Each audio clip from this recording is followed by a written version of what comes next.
Hello student, welcome back to my YouTube channel Arihant lecturer. Guys, आज की इस video में हम बात करेंगे, ठीक है, कि पर्यावरण प्रदूषण पर निबंध आपको कैसे लिखना है, टॉपर कैसे लिखते हैं। आपने हजारों वीडियो देखा होगा, बट जो पर्यावरण प्रदूषण लिखने का सही तरीका है, निबंध लिखने का सही तरीका, आपने अभी तक उसको जान ही नहीं पाया। ठीक है, बहुत सारे बच्चे निबंध लिखते हैं और एक टॉपर भी निबंध लिखता है, लेकिन इन दोनों के नंबर अलग अलग क्यों मिलते हैं, कैसे मिलते हैं। आज मैं खुद एग्जामिनर हूं और कॉपी चेक करता हूं।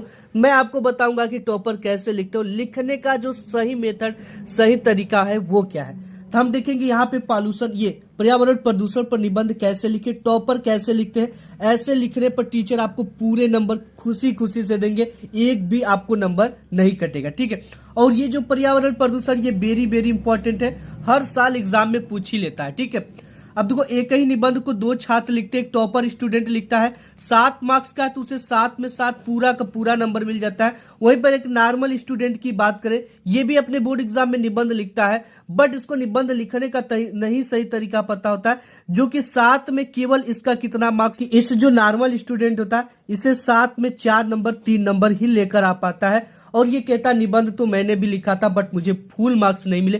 क्यों नहीं मिले ये भी देखूंगा। देखो, सबसे पहले पर्यावरण प्रदूषण आपको किस तरह से पूछ सकता है, पर्यावरण प्रदूषण कारण व निवारण। ठीक है, यही नहीं, हमारे पास बोर्ड की कई पेपर है जिसमें मैं आपको दिखा दूंगा कि कोई ऐसा पेपर नहीं है। ये देख सकते हो कि एक पर्यावरण प्रदूषण इसमें भी पूछा गया है, और एक पेपर ये है। ठीक है, अब इस पेपर को अगर आप खोलोगे तो यहाँ पे देख सकते हो पर्यावरण प्रदूषण की समस्या और समाधान, यानी कि इसका कहने का मतलब पर्यावरण प्रदूषण ही है। ये आपके बोर्ड एग्जाम में कई तरह से पूछेगा, पर्यावरण प्रदूषण समस्या और समाधान, धरती की रक्षा, पर्यावरण सुरक्षा, प्रदूषण पर निबंध, पर्यावरण सुरक्षा का महत्व, पर्यावरण प्रदूषण का कारण और इसके निवारण। ठीक है, तो कैसे लिखना है, यहाँ पे एक टॉपर की कॉपी आप देख सकते हो, ये ए बोर्ड की कॉपी है, इसमें किस तरह से लिखा गया है, कैसे लिखा गया, सब कुछ हम देखेंगे। सबसे पहले तो आपको ऊपर में निबंध लेखन डाल देना है। क्या डालना है? निबंध लेखन, पत्र लिख रहे हो तो पत्र लेखन। ठीक है, निबंध लेखन प्रश्नोत्तर संख्या 30 के अंतर्गत आता है। पर्यावरण प्रदूषण, रूपरेखा में सबसे मेन जो चीज है रूपरेखा है।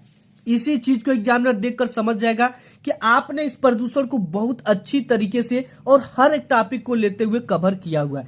सबसे पहला हम प्रस्तावना देखेंगे, फिर प्रदूषण के प्रकार, पर्यावरण प्रदूषण के कारण, प्रदूषण को रोकने का उपाय, उपसंहार लास्ट में। ठीक है, देखो प्रस्तावना में क्या है, विश्व में तेजी से बढ़ती जनसंख्या पर्यावरण प्रदूषण का कारण है। प्रदूषण का अर्थ स्वच्छ वातावरण में ही जीवन का विकास संभव है। अपने आसपास का वातावरण का दूषित हो जाना ही पर्यावरण प्रदूषण कहलाता है। अब देखो, इसमें क्या है, प्रदूषण का अर्थ को ब्लैक पेन से और हाईलाइटेड किया गया है, ताकि एग्जामिनर का निगाह तुरंत पड़े और उस ये समझ जाए कि ये जो चीजें हैं अच्छी तरीके से कवर किया। अपने आसपास का वातावरण दूषित हो जाना ही पर्यावरण प्रदूषण कहलाता है। यानी प्रदूषण का अर्थ को बच्चे ने लिखा तो इसे ब्लैक पेन से और हाईलाइट करके लिखा है, इसमें पूरे के पूरे इसके नंबर मिलते हैं। और लिखने का जो सही एवं जेन्युइन तरीका यही है। अगर आप कोई भी निबंध लिख रहे हो बोर्ड एग्जाम में, अगर उसके कुछ कहावतें, उसके कुछ मुहावरे आपको पता हो, तो आप शुरू में ही ब्लैक पेन से लिख दो, तो आपको एग्जामिनर अच्छा नंबर देता है। ठीक है, देखो प्रदूषण के प्रकार क्या है। आज के जो वातावरण में प्रदूषण निम्न रूपों में दिखाई पड़ती है।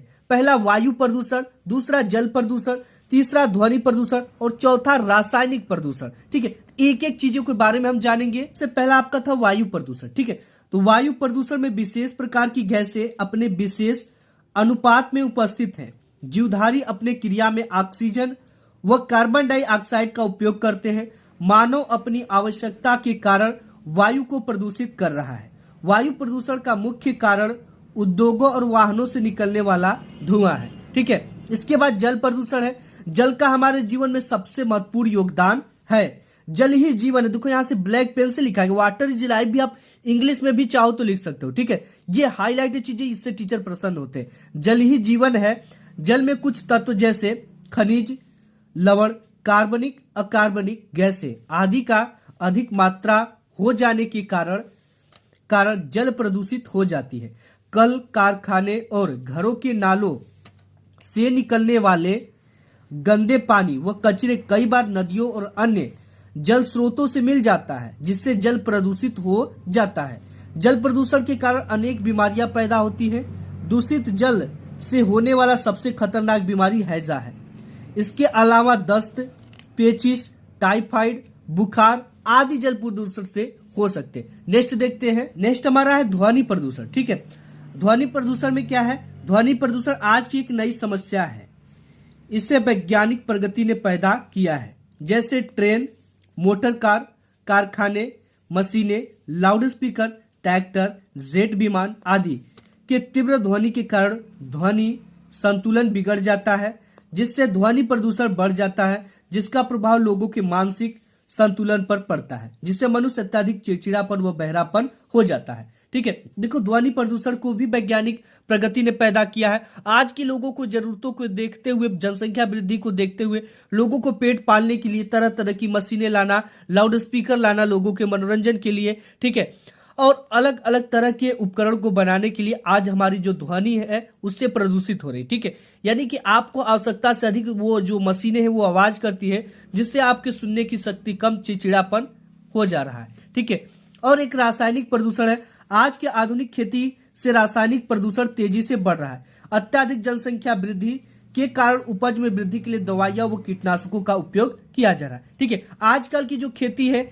हम चाहते हैं कि खेती में कितना से कितना ज्यादा उपज ले ले। इसके लिए हम हाइब्रिड बीज का प्रयोग करते हैं, जिसकी जो क्षमता होती है ना, कैपेसिटी जो होती है उसकी कमजोर होती है, जिससे वो ज्यादा से ज्यादा उसमें दवा डालना पड़ता है। ठीक है, ज्यादा से ज्यादा उपज के लिए कीटनाशकों का उपयोग किया जाता है और आपके टॉनिक का उपयोग किया जाता है। ठीक है, तो इससे हमारे जो यूरिया का डाई का उपयोग किया जाता है, जिससे हमारी भूमि भी प्रदूषित हो रही है और वातावरण भी दूषित हो रहा है।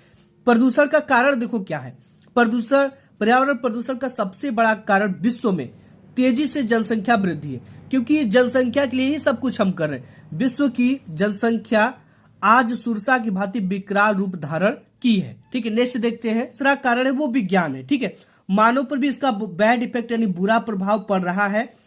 विज्ञान ने मानव जीवन को सुलभ बनाने के लिए अनेक यंत्रों का उपयोग किया जा रहा है, जिसके कारण प्रायः पर्यावरण प्रदूषित हो रहा है। साथ ही अनेक उद्योग धंधों के कारण भी दूषित धुआं पर्यावरण में फैल रहा है, जिससे पर्यावरण प्रदूषित हो रहा है। ठीक है, हमारी आवश्यकता को देखकर जगह जगह कल कारखाने लगाए जा रहे हैं, जिससे क्या हो रहा है, उद्योग धंधे लगाए जा रहे हैं, उससे भी कई तरह के कंपनियों से पानी निकलते हैं दूषित। ठीक है, उनसे पर्यावरण प्रदूषण, कुछ इस तरह के केमिकल बनाए जाते हैं जो कि हमारे पर्यावरण को दूषित कर रहे हैं। प्रदूषण को रोकने का उपाय क्या हो सकता है हमारे लिए? बढ़ती हुई जनसंख्या पर सबसे पहला तो रोकथाम आप लगा दो। ठीक है, तथा अधिक से अधिक वृक्षारोपण किया जाए। देखो, जो वृक्षारोपण होता है, वृक्ष होते 10% पर्यावरण पर ध्वनि प्रदूषण को कम करते हैं। ठीक है, तो वृक्षारोपण किया जाए। जल में कचरे को न फेंका जाए। ठीक है, वो मृत शवों को न बहाया जाए, तथा धुआं से बचने के लिए कल कारखानों को वहां बनाया जाए जहां जनसंख्या कम हो, और कल कारखानों में चिमनियों का प्रयोग किया जाए। ठीक है, और इसके बाद उपसंहार क्या है? इसके लिए हम सबको मिलकर पर्यावरण को बचाना होगा। प्रदूषण की समस्या आज पूरे विश्व में है।